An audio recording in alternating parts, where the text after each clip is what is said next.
take a good look at this photo.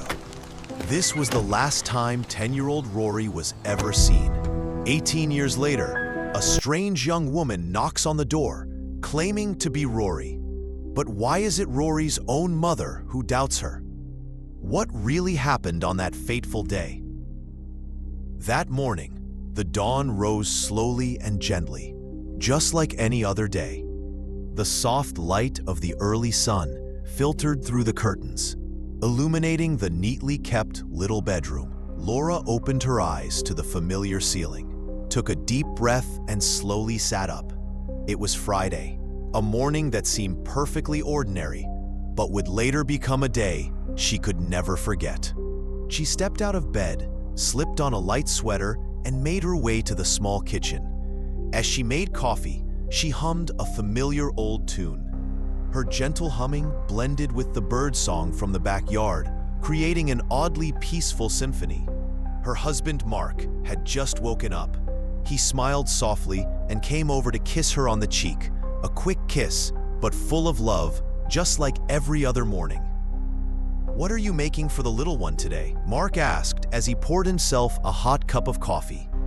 "Peanut butter and banana toast. Rory loves it," Laura replied, her voice tender and affectionate. From the hallway came the sound of small footsteps. Rory, their 10-year-old daughter, appeared with messy blonde hair and sleepy eyes. Laura gently pulled her into a hug, helping her smooth out her soft hair, the faint scent of shampoo still lingering. Rory looked up at her mother and gave her a mischievous grin. "Can I have some strawberry jam too, Mom?" Laura smiled sweetly and nodded. "Of course, my sweet girl." The family had breakfast together, filled with giggles, small talk, and warm glances. Soon after, Mark got up first, kissed his wife and daughter on the forehead, then hurried out the door for work. The house became a little quieter. "Don't forget your light jacket, Rory. It's a bit chilly today," Laura reminded her daughter as she helped Rory slip on her favorite little blue backpack. Rory smiled and waved from the doorway. "I'm going to school, Mom. I love you so much." Laura stood there, waving back, watching her daughter's small figure walk toward the familiar yellow school bus. In that moment, a strange feeling flickered through her, but she brushed it aside. How could she have known that the image of her daughter waving and smiling would be the last memory she would hold on to for the next 18 long years? Hours later, the shrill ringing of the phone shattered the calm of the morning. Laura's heart began to race, faster than usual. Rory's homeroom teacher was calling. She said the little girl had never arrived at school that day. What had started as a peaceful day instantly turned into the worst nightmare of a mother's life. From that moment on, everything changed forever. After the day Rory disappeared, Laura and Mark's lives were completely turned upside down. Police and volunteers scoured every corner of the town, but not a single trace of Rory was ever found. In the first few weeks, Laura could barely eat. She stayed up every night, sitting by the window, eyes fixed on the street outside, hoping that at any moment Rory would appear at the front door with her familiar smile. But the days slipped by. Summer gave way to the biting cold of winter, then turned to spring again. The crowd of people who had once so eagerly offered help gradually faded away. After a year, only a few close friends still came by occasionally to offer comfort. Her husband, Mark, though he tried to stay strong for her, was silently dying inside from guilt and helplessness. Rory's bedroom remained untouched since that fateful day. Every morning, Laura would dust the desk, neatly arrange the school books and half-worn clothes Rory had left behind. And every night, before going to bed, she would step into her daughter's room, sit silently on the little bed, and whisper, "I know you're still out there somewhere. I'll wait for you, Rory." Time passed too quickly. 18 quiet, heavy years slipped away. Mark was gone now, His weak heart and overwhelming sorrow had taken him from Laura. She was left alone, living with memories and a fragile hope that had never fully burned out. The little house now felt far too big and empty, with each day stretching on endlessly. But a mother's heart is stronger than anything. Laura still kept her routine. Every evening, she would stand by the window, staring into the endless darkness outside, holding on to the hope that maybe, just maybe, tomorrow Rory would return. And then, on a cold, rainy night, after 18 years of grief and waiting, something happened that Laura never thought possible. A soft knock echoed through the silent house. Laura glanced at the clock. 9 p.m. Who could be visiting at this hour? Her body trembling, she slowly got to her feet, her heart pounding in a way she hadn't felt in years. The knock came again, this time firmer. "I'm coming," Laura called out toward the door, her voice hoarse with anxiety. Her hand shaking, she slowly opened the door. Standing in the cold drizzle outside was a young woman. Her hair was soaked, and her eyes locked onto Laura's with an intense, aching gaze.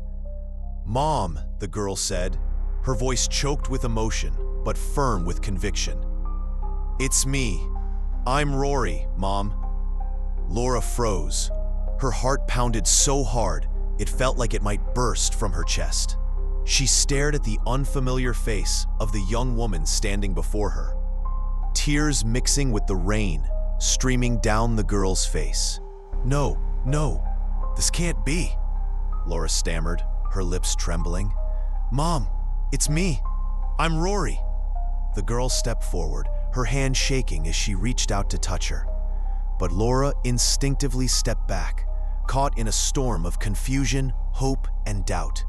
"My Rory has been gone for 18 years, Laura choked out, her voice barely more than a whisper.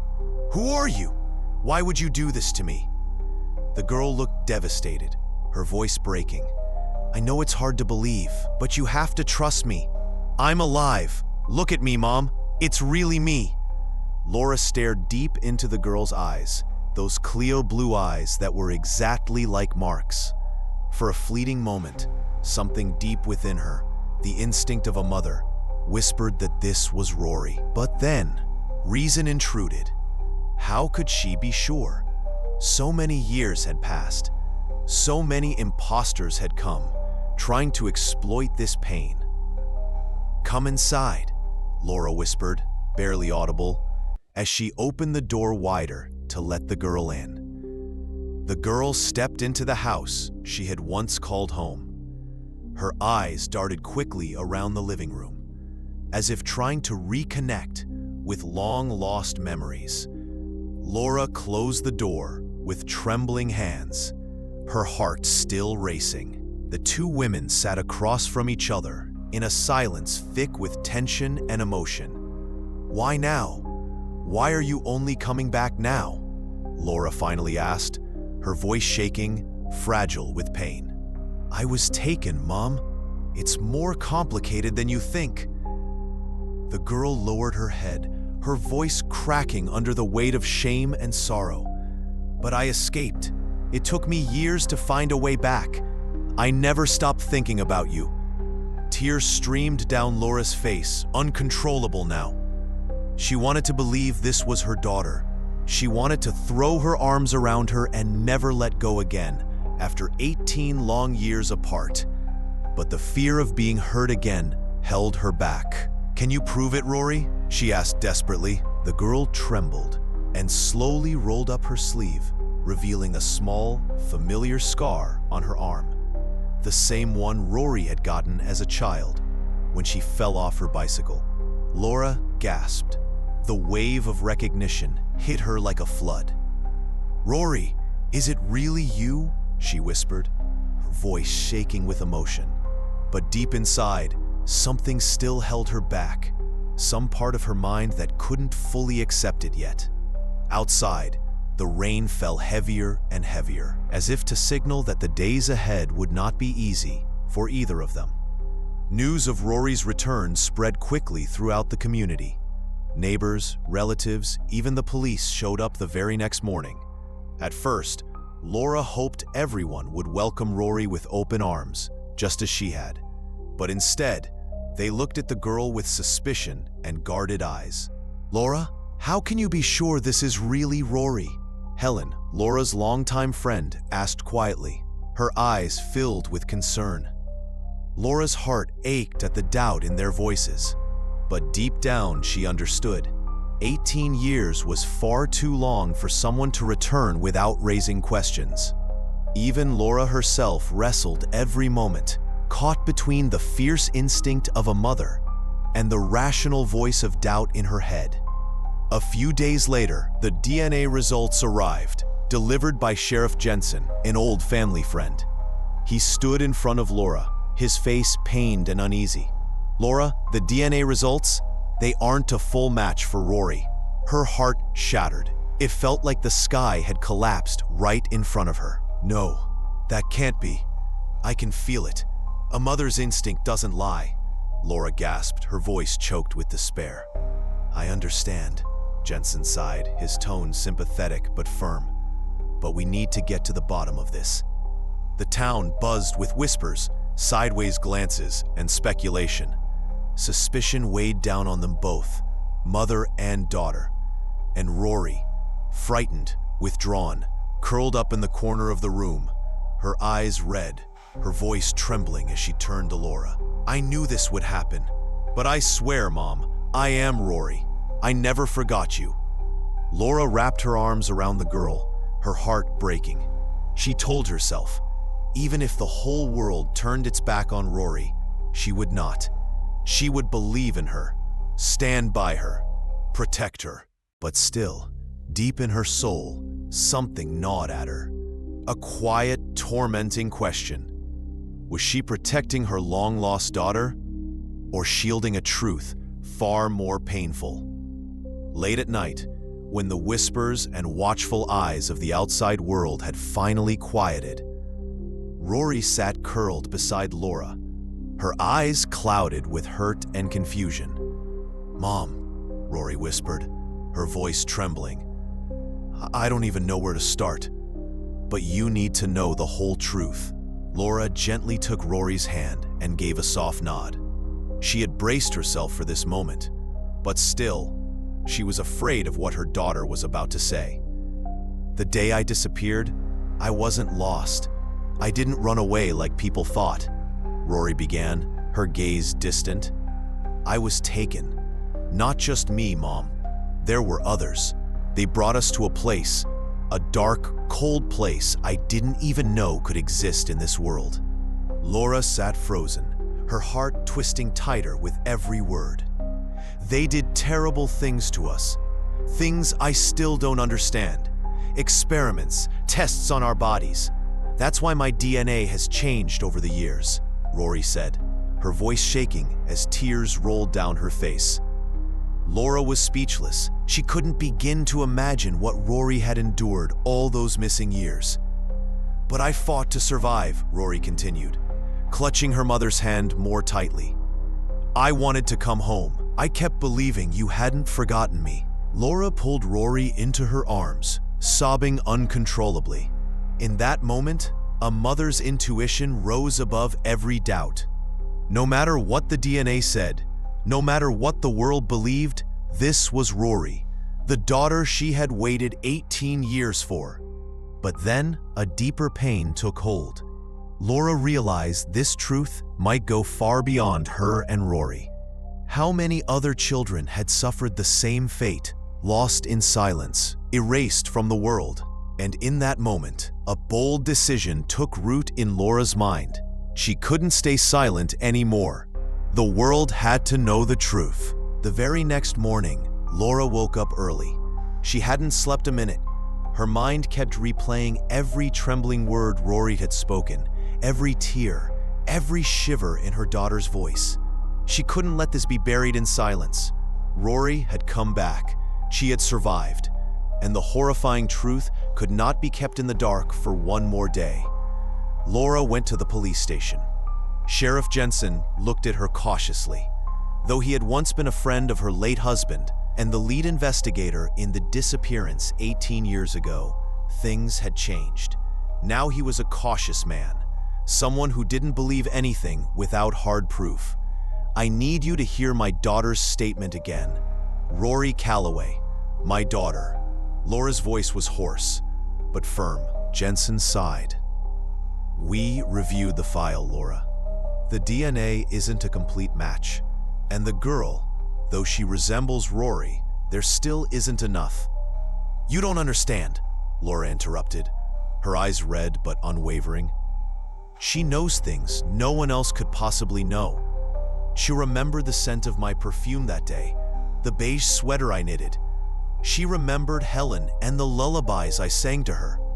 Hook her up to a lie detector if you want. But first, you have to listen." Jensen sat in silence. The pain in Laura's voice couldn't be faked. He had seen many cases, but he knew this feeling. This was a mother telling the truth. Rory was called in to give her statement. She told everything, in detail, from the day she was kidnapped to the journey across borders, to the years spent in what she called a medical facility in disguise, a place where children were kept under the pretense of research, while being used for far darker purposes. It wasn't just her. Rory remembered other children, friends who had vanished with her. Some didn't survive. Some were taken away, never to return. But she remembered their names. Sheriff Jensen began to take notes. His expression shifted, from skeptical to serious to urgent. There were details Rory gave that only someone who had been there could possibly know. The case was officially reopened after nearly 2 decades. A new investigation was launched. Federal agencies got involved. Old files long buried in dust were reopened and reviewed. Laura was no longer alone. Helen, who had once doubted, returned to her side, now one of her strongest allies. 2 middle-aged women, both shaped by loss, now stood together as warriors, for truth and for justice. But the thing Laura never expected was when another one of the missing children resurfaced. When the first news reports about the reopening of the old classroom disappearance case aired on local television, no one, not even Laura, could have predicted how far the ripples would travel. Just 2 days later, at exactly 9 p.m., as Laura quietly folded laundry in her dimly lit living room, the landline rang. A woman's voice came through, shaky, uncertain. "Are you Rory Callaway's mother?" Laura froze, her heart skipped. Yes, I am. Who is this?" "My name is Emily Hayes. My daughter, Phoebe Hayes, was in the same class as Rory. She disappeared that same day. And I think she's still alive. And I think I know where she might be." Emily then told a story no one expected. A few months earlier, she had received a handwritten letter. No return address. No explanation. Inside was a single line. "I'm alive. I'm sorry. I can't come home." Enclosed with it was a single earring, one from the pair Phoebe had received for her 10th birthday, exactly 1 week before she vanished. Emily had told no one. She'd been too afraid that her fragile hope would be crushed. But when she saw the news about Rory, she knew it was time to speak out. Laura and Emily met. In a quiet cafe, 2 women, strangers until now, sat face to face, bound by an invisible thread of pain and the unshakable instinct of motherhood. Emily pulled out a blurry surveillance photo. A young, thin girl in a beanie, hurrying past a gas station in the border town of El Paso, Texas. Laura stared at the image. Despite the blur, the fear in the girl's eyes, the posture, the urgency in her stride, it all sent a chill down Laura's spine. That same haunted look Rory had carried the day she returned. And then, another lead surfaced. an anonymous young doctor emailed Sheriff Jensen. Attached was a medical intake photo of a patient admitted under a fake name. But the DNA, though faint, matched a sample from the original investigation, Phoebe Hayes. She was alive. She had been hospitalized just months ago in Ciudad Juarez, Mexico. Then she vanished from all records. The investigation instantly expanded across borders. The question was no longer, is anyone still alive? It had become, how many are out there, living in fear and silence? Laura began to see it clearly. Rory was only the tip of the iceberg, the final clue. A torn plane ticket. During a therapy session, Rory recalled something chilling. On the night before that ill-fated field trip, she had woken up thirsty. As she quietly crept past the school's administrative wing, she overheard Principal Brooks speaking with an unfamiliar man. They were reviewing a folder, a student file, and tearing up what looked like plane tickets. Rory hadn't understood it then, but now she remembered. That file was her class roster, swapped records, and a late confession. When police searched Lillian Brooks's home, they discovered a rusted metal box hidden behind her bookshelf. Inside were not stacks of cash, but duplicate student files, photos, medical data. Every child who had disappeared was marked in red ink, a symbol that didn't match any known administrative coding. And next to it, an old audio recording. It was Brooks's voice, exhausted, guilty. I had no choice. They threatened to kill my daughter. They said all they needed was a list, just a few healthy kids, and they'd leave. But I opened that door, and by the time I wanted to stop, it was already too late. The truth uncovered, human trafficking, and the dark medical network. The truth exploded into the open. A covert trafficking ring, operating under the front of international education camps, had infiltrated the school system. Lillian Brooks wasn't just complicit, she was a critical link in the chain. She was promised money, promised safety, promised silence. But no one escapes the shadows forever. Federal arrests, national news, a town in shock. Authorities moved in. Brooks was arrested. The case was handed to federal investigators. And within hours, the story went viral. A nation watched in horror. People who once ridiculed Laura and Helen now bowed their heads in apology. But to those mothers, apologies were too little, too late. Some wounds never heal. The day of the trial. On the day of the trial, hundreds gathered in front of the federal courthouse in Texas before sunrise. Mothers, dressed in black, held portraits of their lost children. Former students of that old school stood shoulder to shoulder. Reporters packed every corner. And at the center of it all stood Laura, clutching the old class photo in her hand.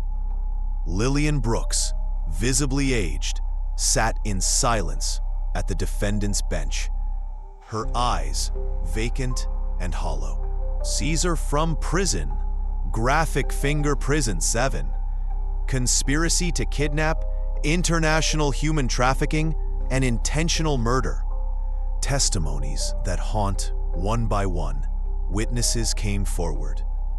A doctor forced to work for the black market organ trade. A former police officer who had taken bribes and buried reports. A student who had escaped but never dared to speak until now. And then came Audrey. She stepped onto the stand as if walking back into the nightmare she had barely escaped.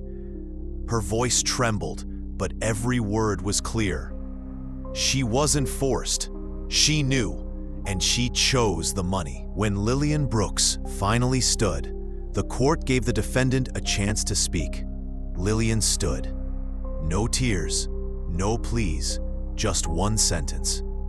I failed to protect those children, and now I don't deserve forgiveness. The sentence, life imprisonment, no parole.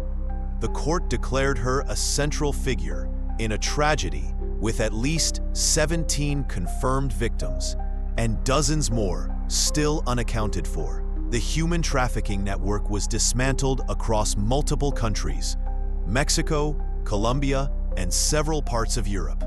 Forgiveness or forever grief. That night, Laura visited the cemetery.